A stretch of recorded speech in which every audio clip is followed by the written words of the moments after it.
grados centígrados, se considera que el cilindro de la figura A se encuentra en reposo. Como marca el manómetro, se agrega una masa de 50 kilogramos en la parte superior. Esto hace que el émbolo descienda de 3 diámetros, como muestra en la figura. Determina la presión cuando el émbolo desciende si la temperatura no cambia. Ya, muy bien. Excelente, entonces vamos a ver. Vamos a ir resolviendo. Dice, pero primero dice la temperatura que es 30 grados, ¿no es cierto? 30 grados centígrados. Ya. 30 grados centígrados. Dice que se encuentra que el cilindro, por favor ubíquense, como, espérenme un ratito ya.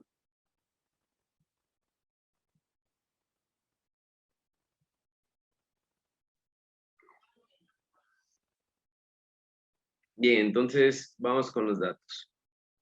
Decíamos que el dato, vamos a empezar con los datos, ¿no es cierto? Ahí. Ya. Bien, primer dato, la temperatura, ¿no es cierto? Dato, temperatura. Es igual a 30 grados centígrados, ¿verdad? Dice, se considera que el cilindro de la figura A se encuentra en reposo. ¿Qué significa que se encuentra en reposo? Incluso ahí dice como marca el manómetro. ¿Qué significa que se encuentra en reposo? Que no está haciendo nada. Exactamente, Está que no tiene estático. presión interna, ¿no? Es decir, que la presión externa y la presión interna es la misma, ¿no es cierto? Entonces, recuerden que el manómetro, ¿qué presión marca? Presión relativa, ¿no es cierto? Entonces, vamos a poner aquí presión 1 relativa es 0, ¿no es cierto? Y la presión 1 absoluta es igual a la de afuera, es decir, 1.013 bares, ¿verdad? Es igual a la de afuera, ¿ya? Entonces ya tengo la presión 1, ¿verdad? Tengo presión 1. ¿Qué más tengo? Dice, vamos a seguir leyendo. Se le agrega una masa de 50 kilogramos en la parte superior. Esto hace que el émbolo descienda 3 decímetros, como muestra la figura. Dice, determine la presión. Entonces, lo que me está pidiendo es presión 2. Y vamos a encontrar presión 2 relativa y presión 2 normal, ¿ya? Presión 2 relativa y presión 2 normal. ¿No es cierto? Pero algo más que yo tengo, y no sé si ustedes se dieron cuenta, si se dan cuenta que yo tengo el diámetro, tengo la altura. Entonces puedo calcular el volumen del cilindro en la posición A. Y tengo también el diámetro y tengo también la altura del cilindro en posición B. Entonces, yo tengo ya volumen 1 y volumen 2. Solamente teníamos que calcular, ¿no es cierto? Entonces voy a poner aquí que volumen 1 sí tengo, ¿no es cierto? De hecho, pongámoslo acá. Volumen 1 sí tengo, lo tengo que calcular. Y volumen 2 también tengo, pero lo tengo que calcular, ¿no es cierto? Ahora, ¿a qué es igual el volumen de un cilindro?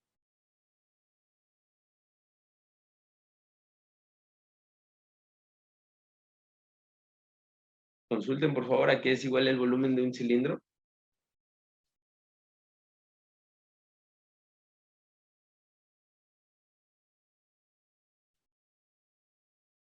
¿Ya?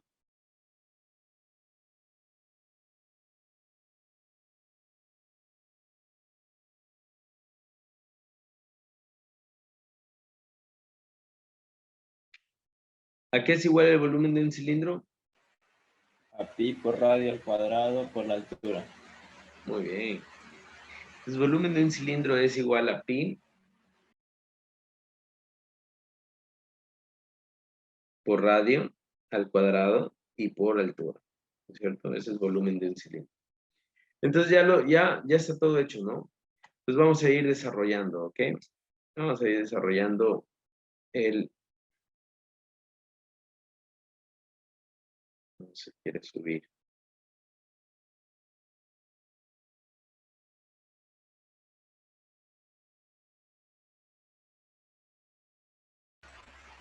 Ingeniero, pero en ese caso también tengo la temperatura 2. Ya. Tengo No hay temperatura 2, pero perdón, aquí me olvidé de leer. Dice, determine la presión cuando el émbolo desciende si la temperatura no cambia. Es decir, la temperatura permanece constante. Y eso me faltó anotar acá, ¿no? Entonces, temperatura es constante. Temperatura es constante. Lo voy a anotar aquí. por eso no. No cambia, Yo ¿no? calculé Entonces, solo con la fórmula de T1 sobre P1 es igual a T2 sobre T2. Yo no, calculé en base a esa fórmula. no. Y podemos revisar, por favor. Podemos revisar los ejercicios. ¿Qué pasó? Ya.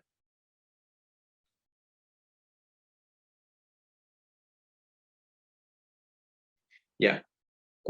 ¿Qué ley se aplica cuando la temperatura es constante? Cuando la temperatura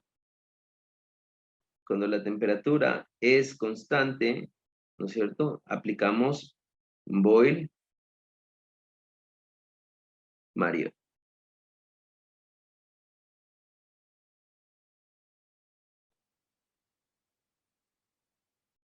Cuando la temperatura es constante, aplicamos Boyle-Mariotte. ¿Ya? ¿Qué nos dice Boyle-Mariotte? Volumen 1 por presión 1 es igual a volumen 2 por presión 2. Eso nos dice Boyle-Mariotte, ¿no? Entonces, simplemente tenemos que aplicar eso. Ahora, el volumen 1, ¿no es cierto? Volumen 1. Volumen 1 es igual a pi por radio al cuadrado. ¿Cuánto es el radio?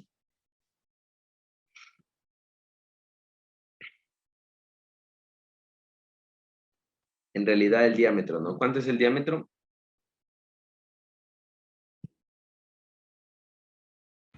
El diámetro 500 es milímetros. milímetros. Vamos a trabajar en centímetros para que no se haga muy pesado, ¿no? Entonces, 500 milímetros, vamos a trabajar en centímetros. 500 milímetros a centímetros, ¿cuánto es? Le omito un cero nomás, ¿no es cierto? Entonces sería 50 centímetros. 50 centímetros, pero Como es eso radio al sobre cuadrado 2. sería 25 directo. 25, muy bien. Y eso al cuadrado. ¿Ya? Por la altura, ¿cuánto es la altura? La altura inicial, 800, ¿no es cierto? Milímetros, pero como quiero hacerlo centímetros sería 80. ¿Ya? ¿Cuánto es el volumen 1, por favor? Ayúdenme.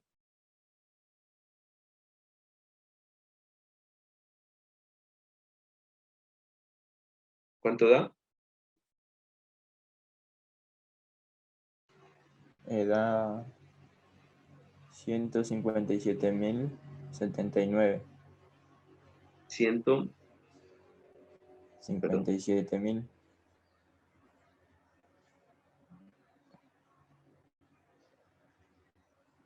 157.000, ¿qué más? 79,63. Centímetros cúbicos. ¿Ya? Vamos con el volumen 2. El volumen 2, ¿no es cierto? Volumen 2 es pi por el radio al cuadrado, que, bueno, digamos poniendo como hemos puesto 50 sobre 2 al cuadrado, ¿no es cierto? Por, aquí vamos a ver. Dice así, desciende 3 decímetros, ¿no es cierto? 3 decímetros en centímetros, ¿cuánto es? 30, ¿no? 30 centímetros. 3 decímetros es 30 centímetros. Entonces, si desciende 30 centímetros, ¿cuánto me queda de altura? ¿Cuánto me queda desde este punto hasta acá? Si aquí hay 30 centímetros. Dice que desciende 30 centímetros. Quedaría 50. Muy bien, aquí queda 50 centímetros. ¿No es cierto? Entonces, vamos a ver. Acá lo que tenemos que poner es por 50 centímetros. ¿Cuánto me queda esto?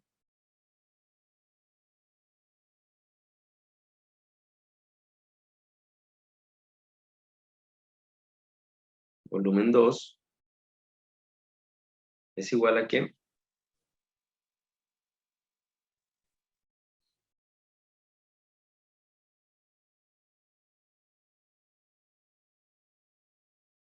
¿Cuántos volumen 2 tienen el dato? Sí, que no, espere. 'Perdón? 98.174. 174. Coma Puntos 77. 77. centímetros cúbicos. ¿Ya? Entonces, miren, ya tengo volumen 1, tengo volumen 2, ¿no es cierto? Tengo presión 1, me falta solo presión 2, por lo tanto, de esta fórmula de aquí, despejo presión 2. Y presión 2 va a ser igual a ¿qué, señor Nole? De esta fórmula de aquí, la que estoy subrayando, ¿a qué será igual presión 2? Presión 2 sería el voltaje de volumen 1 por presión 1 dividido por volumen 2. Muy bien. Entonces eso simplemente tengo que anotarlo acá. Presión 2 va a ser igual a presión 1 por volumen 1 sobre volumen 2. Y esto va a ser igual. La presión 1, ¿cuánto valía? 1.013, porque era la presión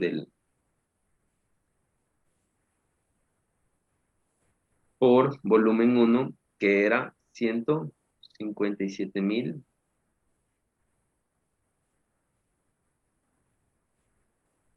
157.079,63 sobre 98.174.77. ¿Cuánto da esto, por favor? ¿Cuánto es la presión 2? 1,65. 1,65 bares, ¿no? ¿Ya? 1,65 bares. ¿Y cuál sería la presión relativa? Presión 2 relativa.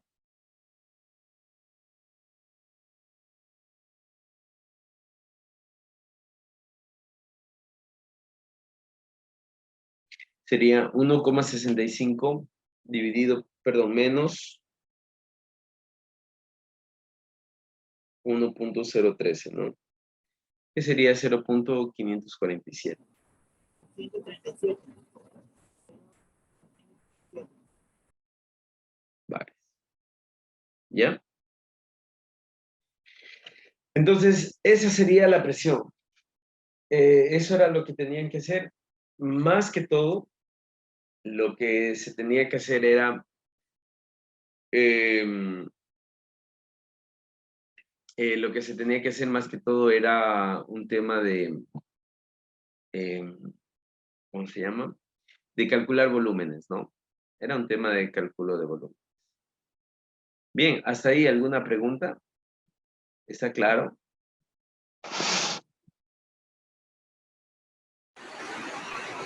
restringe todo, claro, no, no lo hicimos así, pero Ya, muy bien. A ver, solamente para reforzar, ¿no es cierto? Solamente para reforzar. Quiero que ustedes...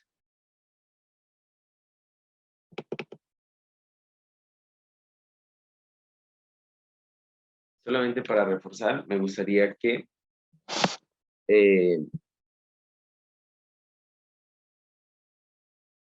recordar esto, ¿no? Cuando la temperatura es constante, ustedes tienen que recordar que voy a aplicar Boyle-Mariot, ¿ya? Y cuando la presión, o sea, no hay un cambio de presión externa, ¿no es cierto? Es decir, el ejercicio no dice la presión varía, sino que solamente varía la temperatura. Ustedes van a aplicar directamente Gay-Lussac, ¿ya? Entonces, eso era lo que quería, eh, recalcar. Bien, cuando la temperatura varía, usamos Gay-Lussac. sí, cuando la temperatura varía, Gay-Lussac. Cuando la temperatura es constante, Boyle-Mariot. Ajá. Bien, vamos a continuar. Vamos a ver, vamos a ver unos conceptos y unas generalidades acerca de los sistemas neumáticos. Uno de los conceptos de los sistemas neumáticos es la presión. La presión, de hecho, es una magnitud que vamos a estar usando constantemente en los sistemas neumáticos. De hecho, yo diría que la magnitud más importante, bueno, son dos magnitudes, pero es una de las magnitudes más importantes que se maneja, que se controla en los sistemas neumáticos. Entonces, la presión usualmente nosotros la vamos a encontrar en manómetros, ¿no es cierto? Los manómetros son dispositivos de medición analógicos bastante precisos, bastante baratos, bastante accesibles, bastante simples, de simple funcionamiento, de simple estructura. Entonces, son bastante usados los manómetros. Por todo lado vamos a encontrar manómetros. Entonces, la presión siempre va a estar medida en manómetros, ¿no es cierto? Los manómetros, aunque son medidores de presión, solamente son indicadores de presión. Es decir, son indicadores de presión analógica, es decir, por medio de la agujita, ¿no es cierto? Se mueve y nosotros podemos saber cuál es la presión. Pero para que nosotros podamos utilizar esto en automatización, ¿no es cierto? Nosotros tendríamos que utilizar, puede ser un lector de temperatura, ¿no es cierto? Que pueda medir la temperatura, el desplazamiento de la agujita, o un sensor de presión, digamos así, electrónico, ¿no es cierto? Que pueda comunicarse con algún sistema SCADA, que son sistemas de adquisición de datos. Pero bueno, la presión siempre la vamos a encontrar medida más que todo en manómetros, ¿no es cierto? Ahora, la presión se define de la siguiente manera. Se define como la fuerza, ¿no es cierto? La presión interna se define como la fuerza o como la energía potencial contenida en el aire, ¿no es cierto? Dentro de un recipiente cerrado, dentro de un lugar o un contorno totalmente cerrado, ¿no es cierto? Entonces, cuando nosotros hablamos de presiones relativas, hablamos de que en un contorno cerrado se produce o hay una energía potencial neumática, una energía potencial del aire dentro de un contorno cerrado, ¿no es cierto? Cuando nosotros hablamos de presiones relativas. Cuando nosotros hablamos de presiones absolutas, nosotros hablamos de que a esa presión relativa le estamos sumando la presión atmosférica.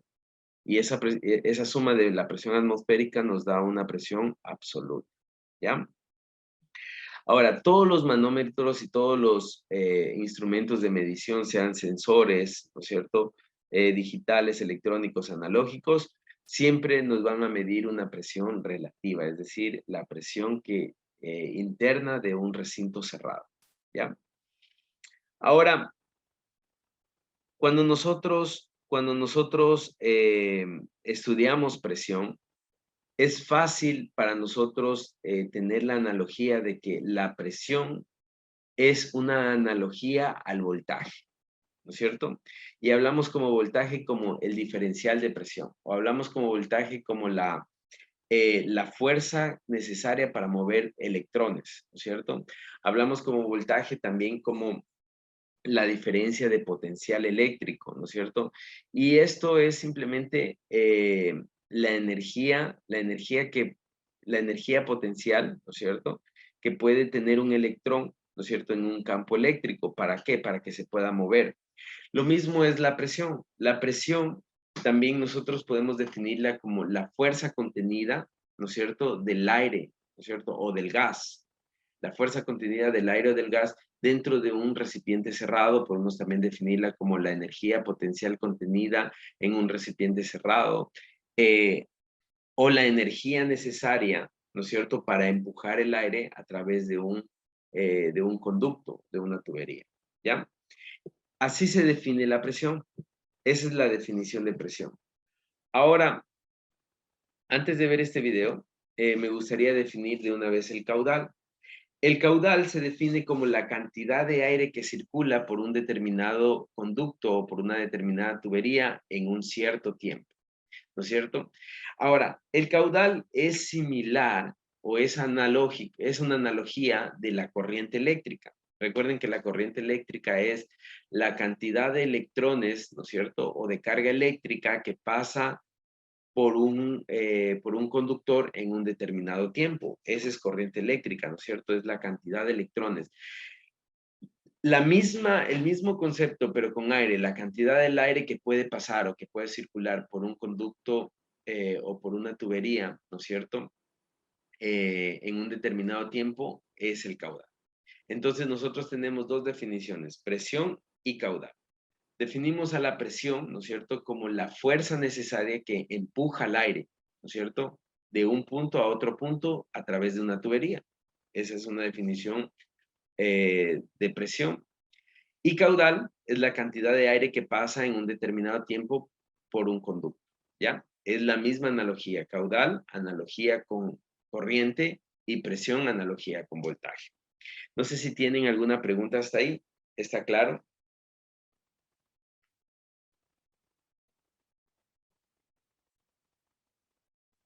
Señor Anderson, señor Ángel, ¿están ahí? Sí, sí estamos claros.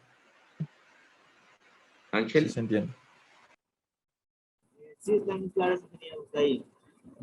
Muy bien. Entonces, ahora sí vamos a ver este video de sistemas neumáticos.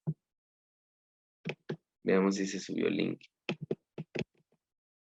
Al parecer no se subió el link, pero bueno, era un resumen, es un resumen de lo que son sistemas neumáticos. Pero bueno, no importa. Más adelante termino las diapositivas y les indico cuál es el video, ¿no? Ahora, la presión y el caudal tienen su fórmula para calcular, ¿ya? Y aquí quiero que ustedes, por favor, recuerden la siguiente fórmula de presión, ¿no es cierto? Presión es igual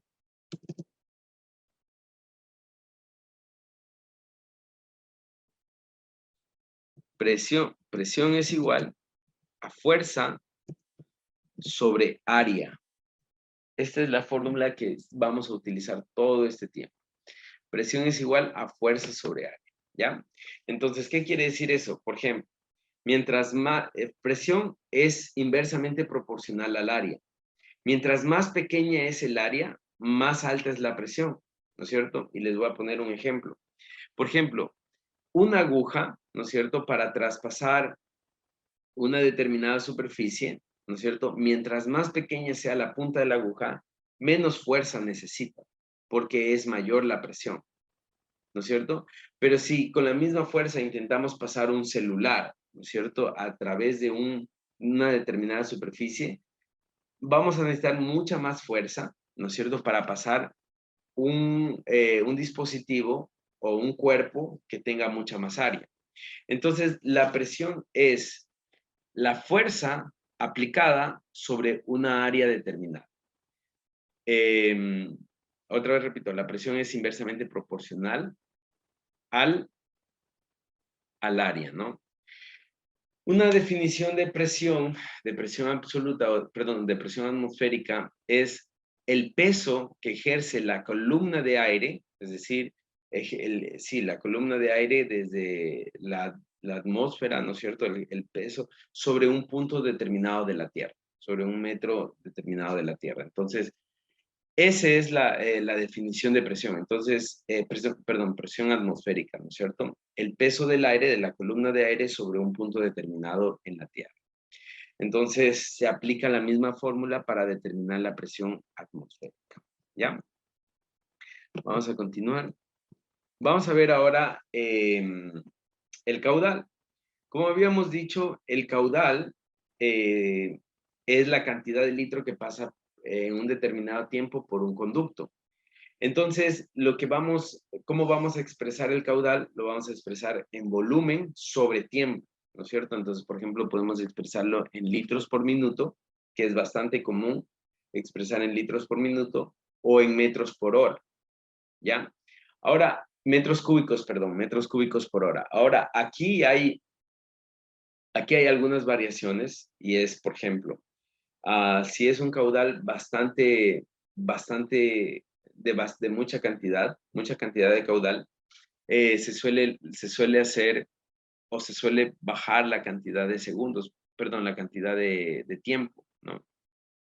Por ejemplo, se suele poner litros por segundo, ¿no es cierto?, en vez de decir litros por minuto, para indicar que el caudal es mucho más rápido o hay mucho más caudal que pasa por ahí, ¿no es cierto? O metros cúbicos, en vez de decirlo por horas, por minutos, ¿no es cierto? O por segundos, de acuerdo eh, sea necesario hacerlo, ¿no? Entonces, pero en sus valores normales se expresa así, ¿no? Litros por minuto, metros cúbicos por hora. Ahora, los valores nominales de los sistemas neumáticos, en lo que se refiere a caudal, es 6 litros por minuto. 6 litros por minuto es un valor nominal, ¿no es cierto?, que no es alto, no es bajo, es casi lo normal que consumen los sistemas neumáticos. Ahora, la presión nominal de los sistemas neumáticos, ¿no es cierto? La presión absoluta son 7 bares, ¿no es cierto?, en su entrada. Hablamos de presiones absolutas. Y cuando llega a su salida, hablamos de que casi todos los sistemas neumáticos han tenido un bar de caída de presión, ¿no? Entonces, en su salida, 6 bares. La temperatura a la que se calcula o a la que se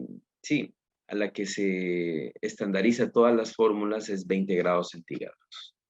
Esa es la temperatura ambiente a la que se estandariza el funcionamiento de los cilindros, el funcionamiento de sistemas neumáticos, la estandarización de las fórmulas a 20 grados centígrados. Entonces, recuerden esto, es importante. Presión nominal de los sistemas neumáticos, 7 bares, ¿no es cierto? Presión nominal. Presión caudal nominal de los sistemas neumáticos, 6 litros por minuto, ¿ya? Ahora, durante este curso, durante este semestre, ustedes me van a escuchar decir la presión nominal, no 7, sino 6. ¿Por qué?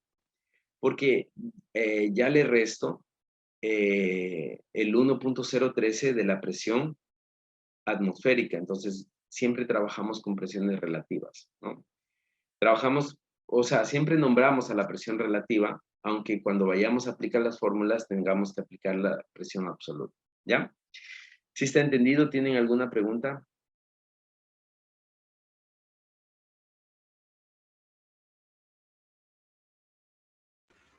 Como dije, presión nominal va a ser el valor de 6 bares. 6 bares va a ser la presión nominal, ajá. Entonces, siempre, ustedes me van a escuchar decir, bueno, la presión es 6 bares de un sistema neumático. Es porque estoy refiriéndome a la presión relativa, ¿no? A la presión relativa de un sistema neumático. Pero la presión absoluta, ¿no es cierto? Es decir, más la presión atmosférica, la relativa más la atmosférica, es 7 bares. Ya, pero en este caso, si lo aplican en un ejercicio, O tenemos que utilizamos poner la el presión valor absoluta. de 7. Sí, de 7 o la que les dé, ¿no? Pero en presión absoluta. Ya, ingeniero. Ok. Ángel, ¿sí está ahí? Ingeniero. Ok, ¿está entendido? Sí, Ok. Bien. Hay un experimento, ¿no es cierto? Hay un experimento donde ponen un sistema neumático, ¿no es cierto? El punto número 2 es un sistema neumático. El punto Ingeniero. número 1 es un manómetro. Punto número 3 es un manómetro. Este es un regulador de presión para simular el trabajo, la regulación, ¿no es cierto? Y lo que hacen al final, bueno, lo que hacen es medir la presión de entrada y la presión de salida, pero el flujo de entrada y el flujo de salida, ¿no es cierto? Entonces, para que- entonces les decía que hacen un experimento, ¿no es cierto? Miden presión de entrada, presión de salida y también el caudal, ¿no es cierto? El caudal que, que tiene, ¿no es cierto? Todo este sistema. Y lo que hacen es calcular un coeficiente de caudal o un factor de flujo, ¿no es cierto? Que ese coeficiente de caudal o ese factor de flujo es más o menos, bueno, es una constante de los sistemas neumáticos o de los diferentes dispositivos neumáticos, ¿no es cierto? Que lo que hace es condensa las características del aire, ¿no es cierto?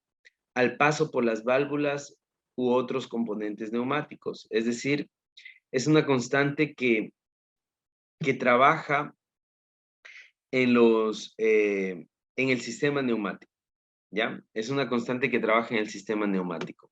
Ahora, este coeficiente de caudal es necesario porque prácticamente es una constante, ¿no es cierto? Este coeficiente de caudal es una constante que proporciona el fabricante, ¿no es cierto? O también los autores. Entonces, este KBS, coeficiente de caudal, nos permite calcular el caudal con la siguiente fórmula, ¿no es cierto? 28.2 por el coeficiente de caudal y esto por la raíz de la presión absoluta por la caída de presión, ¿ya? Y esto por la raíz, ¿no es cierto?, de 273 sobre 273 más 73, que es la transformación de la temperatura en grados centígrados, de grados centígrados, ¿no es cierto? Ahora, esa raíz am, se suele simplificar a 1, porque esa raíz en realidad poco afecta al cálculo del caudal. Entonces, lo que se hace, ya teniendo la fórmula simplificada, es esta fórmula de aquí, ¿no es cierto? Cuando no tenemos temperaturas muy altas o temperaturas muy bajas, tenemos temperaturas normales como 25 grados centígrados, de 20 a 25 grados. Obviamos obviamos la raíz de las temperaturas y solamente lo ponemos así. Caudal es igual a 28.2 por el coeficiente de caudal por la raíz de la presión absoluta por la caída de presión. Y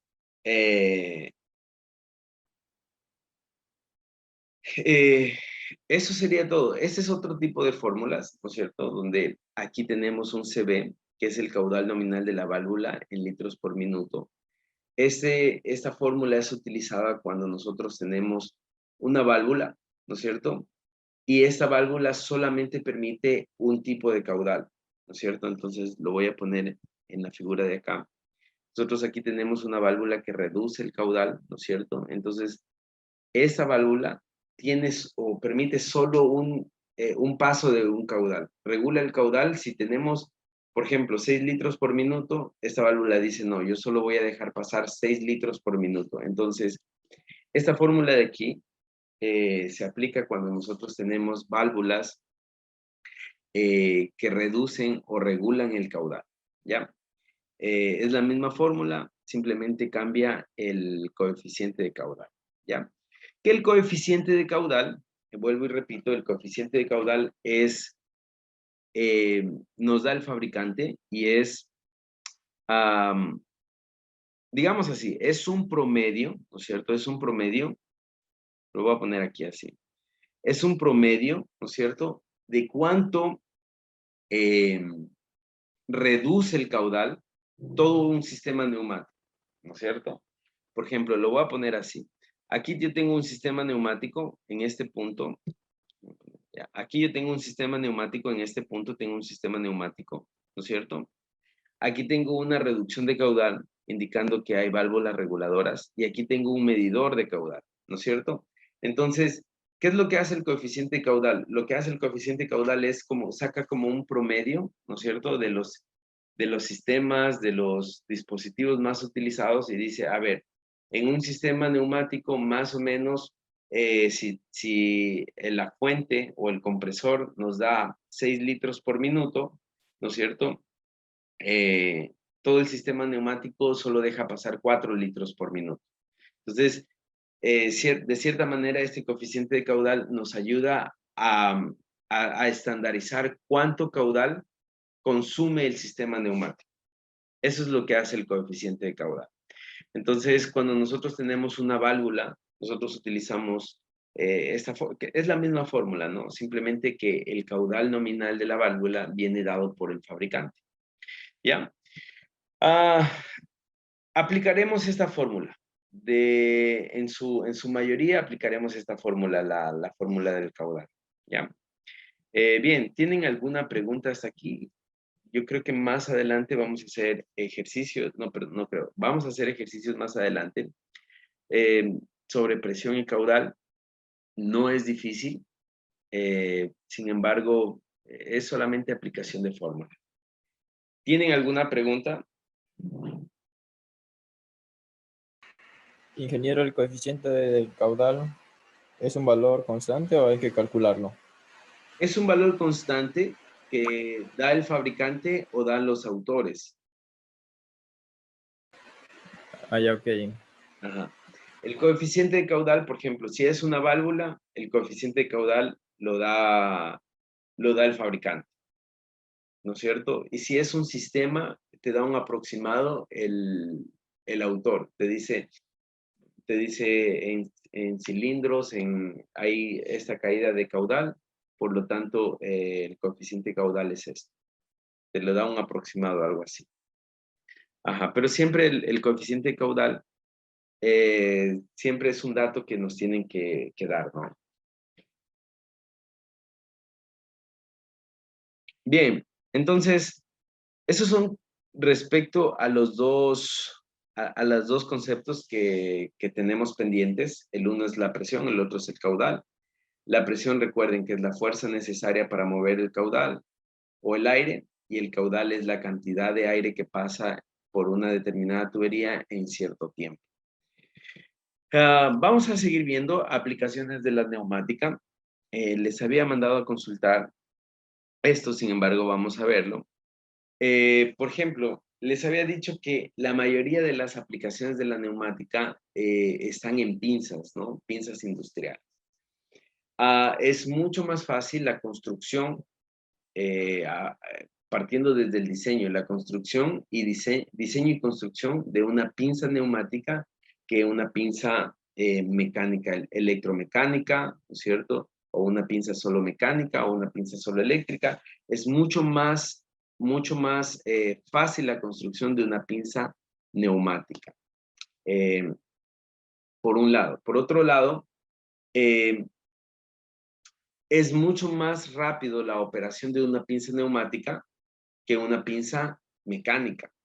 Una pinza mecánica, ustedes van a tener que diseñar un sistema de transmisión, ¿no es cierto? Un sistema de transmisión puede ser un tornillo sin fin, puede ser una cadena, puede ser una cremallera, puede ser un sistema de ¿cómo se llama? De engranes, un sistema de engranes. Entonces, todo eso, primero es un poco más costoso, más complicado y más fácil que se dañe. Entonces, las pinzas neumáticas son muy útiles, muy fáciles de diseñar, muy utilizadas, mucho más rápido que de utilizarlas. Entonces, por eso es que van a haber bastantes aplicaciones aplicaciones en las herramientas finales de robots, de máquinas, ¿no es cierto? Como pinzas. Otra de las aplicaciones son taladros, y esto creo que ustedes sí lo han visto. Bueno, taladros como tal no, pero sí cosas similares a los taladros cuando sacan las tuercas de las llantas de los carros grandes, del transporte pesado, ¿no es cierto? No sé si se han dado cuenta que el taladro que ayuda a desenroscar es neumático, no es eléctrico, ¿no? Entonces, es bastante usado. Es bastante usado. Lo vamos a ver en la última unidad, pero es bastante usado porque requiere menos mantenimiento y tiene más durabilidad y tiene más aplicación de fuerza que un taladro eléctrico. Plataformas elevadoras, las plataformas elevadoras no son plataformas elevadoras de grandes pesos, son plataformas elevadoras de pesos pequeños, no tan elevados. Recuerden que la fuerza máxima que puede entregar un sistema neumático es más o menos 30,000 newtons, entonces no son. Las refrentadoras achanfladoras de tubo. ¿Alguien sabe qué es refrentadoras y achanfladoras de tubo?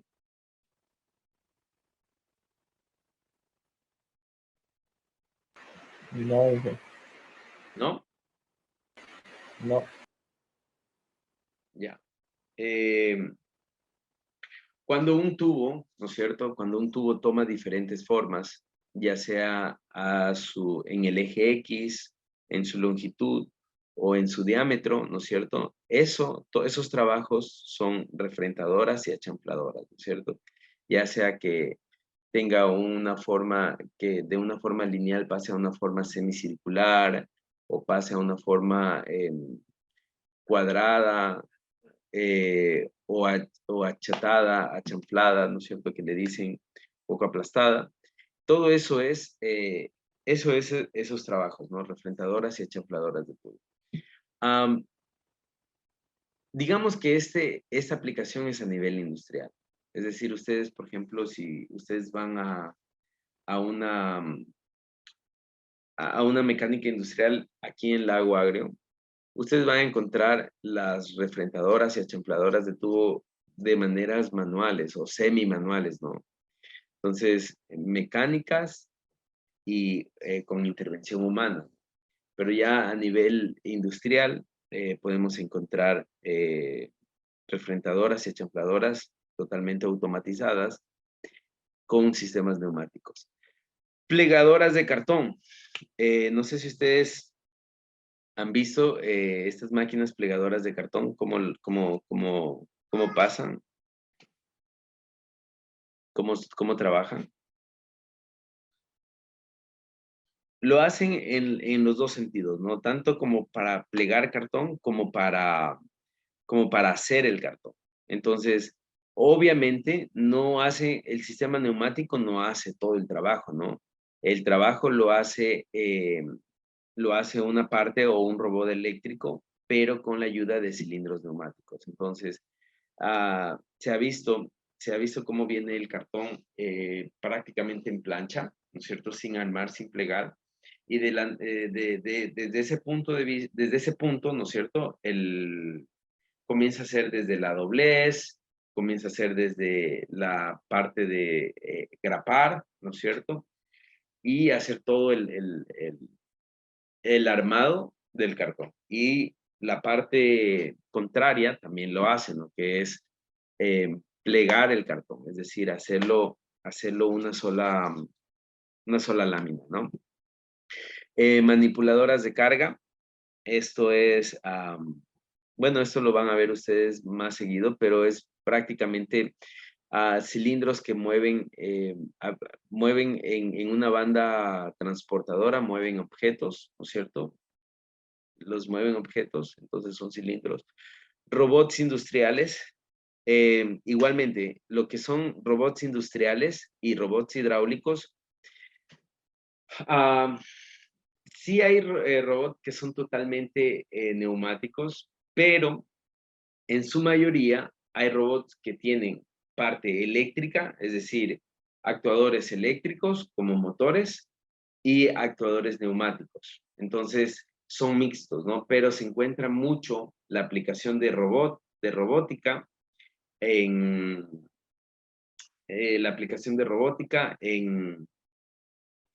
robots. Perdón, la aplicación de neumática en robótica, ¿no? Entonces, tanto como industriales como en didácticos. Máquinas de etiquetado de vino. Esto es muy común, no solo etiquetado de vino, sino también, por ejemplo, para poner las tapas, los corchos, las tapas de las botellas de Coca-Cola, de gaseosas, ¿no es cierto? Las tapas de gaseosas, las etiquetas, ¿no es cierto? Utilizan lo que son aplicaciones neumáticas. Vibradores neumáticos para selectores de piezas. Esto es, por ejemplo, en la industria farmacéutica, ¿no es cierto? No sé si ustedes han visto que tienen una lámina que tiene agujerada, una lámina agujerada, ¿no es cierto? Y lo que hacen es hacer vibrar la plancha, la hacen vibrar, y que solamente caigan los cuerpos que tengan el tamaño perfecto, ¿no es cierto? Que no tengan demasiado error, que tengan el tamaño perfecto. Si son muy grandes no pasan, ¿no es cierto? Entonces, ese tipo de cosas lo hacen de manera neumática, es mucho más fácil y más barato. Y lo último es pulidoras, viene a ser igual máquinas rotativas, neumáticas, que las podemos encontrar con bastante facilidad en el medio. Esto ya lo había visto, sin embargo lo puse otra vez, el costo de la energía neumática. Dentro de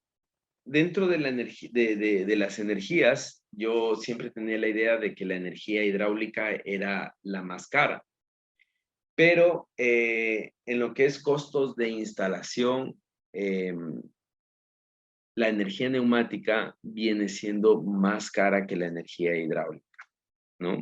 Más cara y más cara que la energía eléctrica. Por eso la energía neumática como tal no es toda la automatización.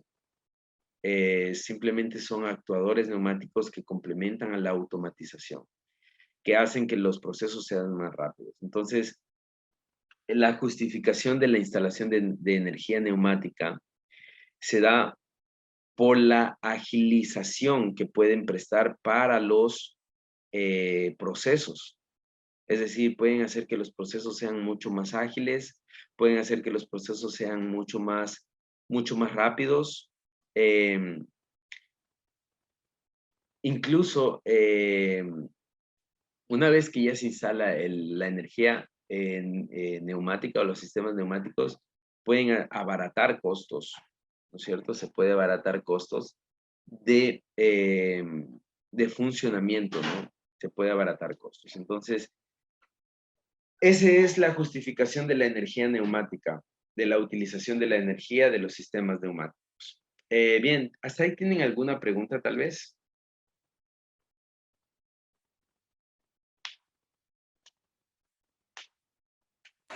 No, jefe, estamos claros. Ok.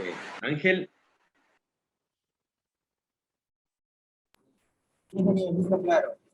ok. Muy bien, entonces vamos a continuar. Vamos a ver la ventaja de la neumática, ¿no es cierto? Justamente lo que les decía, instalación sencilla, rápida y limpia, ¿no es cierto? Eso tiene que ver con, por ejemplo, con los sistemas hidráulicos. Los sistemas hidráulicos, la instalación es un poco más compleja, demora más y no es limpia. Al tener aceite, los sistemas hidráulicos ya no son limpios, ¿no? Siempre hay liqueo de aceite, siempre hay que estar poniendo bandejas, siempre hay que estar. Entonces, son más complejos los sistemas hidráulicos.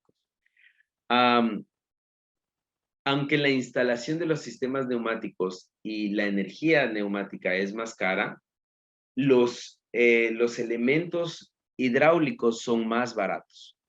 Los elementos, hidráulicos son más caros que los elementos neumáticos. Por ejemplo, un cilindro hidráulico es más o menos de un 50%, de un 30%, un 50% más caro que el cilindro neumático.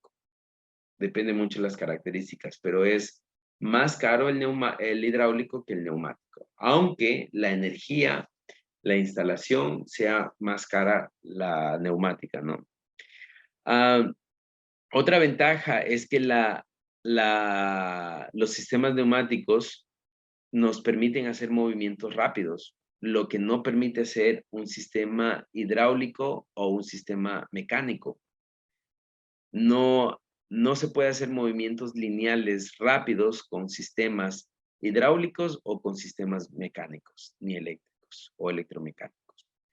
En sistemas neumáticos, nosotros ya hemos visto que, por ejemplo, pequeñas pérdidas de presión, pequeñas pérdidas de caudal, no tienen importancia, no afectan al funcionamiento del sistema.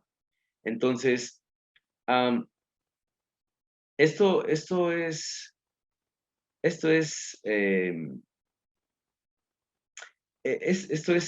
bueno, porque, por ejemplo, si se escapa el aire, si se está escapando el aire, no es que el sistema se va a parar.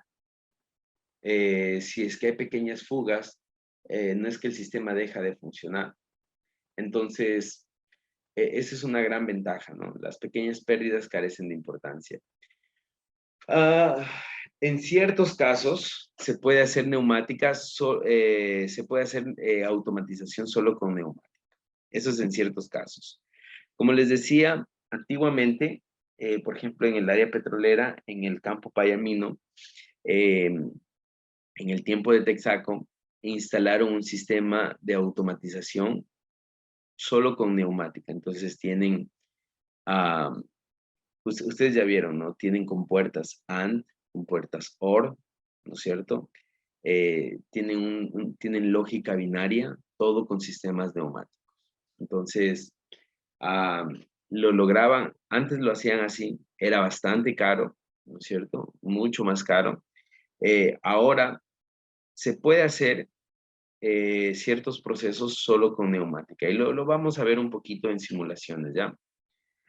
El aire comprimido puede ser cerrado herméticamente y no es inflamable o explosivo. ¿Para qué me sirve esto? Hay ambientes en los que no puedo usar el aceite porque el aceite es un combustible, ¿no es cierto? Hay ambientes donde no puedo usar elementos eléctricos porque los elementos eléctricos al momento de conexión y desconexión producen chispa y pueden ser ambientes explosivos. En esos ambientes peligrosos, los sistemas neumáticos sí pueden ser utilizados. Entonces, eso es una ventaja que tienen los elementos neumáticos frente a los elementos eléctricos o los elementos hidráulicos. Las ventajas de la neumática es que la fuerza es limitada. Aquí no es 30 newton, es 30.000 newtons o 30K newtons. 30K newtons. es el límite de fuerza que puede entregar un cilindro neumático. Por eso es que los cilindros neumáticos no son muy utilizados en lo que se refiere a elevadores. Elevadores de carga, ¿no es cierto? Cuando hablamos de elevadores de carga, hablamos de que la carga no tiene que ser tan pesada, ¿no es cierto? Y ustedes saben que a nivel industrial podemos tener cargas bastante pesadas, ¿no? Entonces, la fuerza limitada es una desventaja de los sistemas neumáticos. El mayor costo de la energía, que ya lo habíamos visto, que sobre todo viene en la instalación de los sistemas neumáticos. Los escapes de aire pueden ser muy ruidosos, aunque pueden ser muy ruidosos, sí hay dispositivos que los contrarrestan, pero pueden llegar a ser molestos. Y otra desventaja es que el aire no es reutilizado, ¿no? Y esa es una de las características por las que los sistemas neumáticos son caros, o la energía neumática es cara. Porque, a ver, el aire está cargado de humedad. Entonces, la humedad es la cantidad de agua que existe, la cantidad de partículas de agua que existe en el aire. Ahora, dentro de sistemas neumáticos, ¿no es cierto? Nosotros tenemos gran cantidad, gran proporción de todos los elementos neumáticos son de metal. Entonces, el agua en los metales es dañina, corroe, ¿no es cierto? Desgasta. Entonces, ¿qué es lo que nosotros usualmente hacemos? Es que al aire, ¿no es cierto? Aparte de tener humedad, tener agua en la cantidad de partículas de agua en el aire, también es sucio, ¿no es cierto? También tiene partículas de polvo. Entonces, todo eso nosotros lo purificamos a través de un proceso, ¿no es cierto? Que se llama unidad de mantenimiento. Y eso tiene su costo. Entonces, cuando el aire comienza a circular por los sistemas neumáticos, es un aire que está purificado, no purificado, es un aire que está acondicionado para los sistemas neumáticos, para que los sistemas neumáticos no sufran desperfectos o daños. Entonces, ese aire que ya se utiliza, no lo volvemos a utilizar, porque es más caro volverlo a utilizar, ¿no es cierto? O sea, tendríamos que poner un sistema, ¿no es cierto? O sea, bueno, algunos sistemas, un sistema que nos pueda volver a reconectar y que el aire, ¿no es cierto? Que está a menos presión de lo que estaba en el compresor, vuelva a esa presión, ¿no? Entonces, todo eso es un sistema que nos puede costar mucho más. Entonces, una desventaja es que el aire no es reutilizado.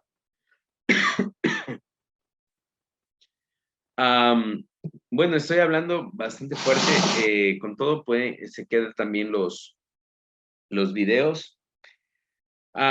Termino con esto y les dejo ya. Vamos a hacer un pequeño ejercicio.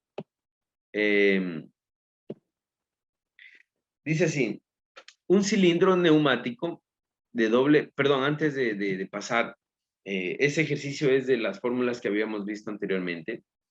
Antes de pasar, solamente sé que está lloviendo, sé que está complicado, pero me gustaría saber si tienen alguna pregunta en lo que alcanzaron a escuchar.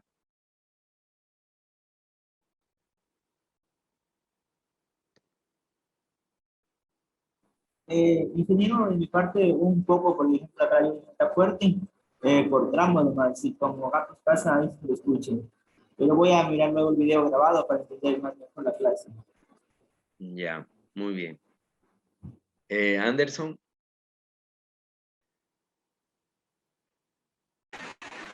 Dije la verdad que casi no lo escuché muy bien, pero sí se logra apreciar la diapositiva. Ya. Bien, lo que les decía, igual el video va a estar grabado, entonces para que después lo puedan revisar, ¿ok? Vamos a hacer un pequeño ejercicio con esto. Termino.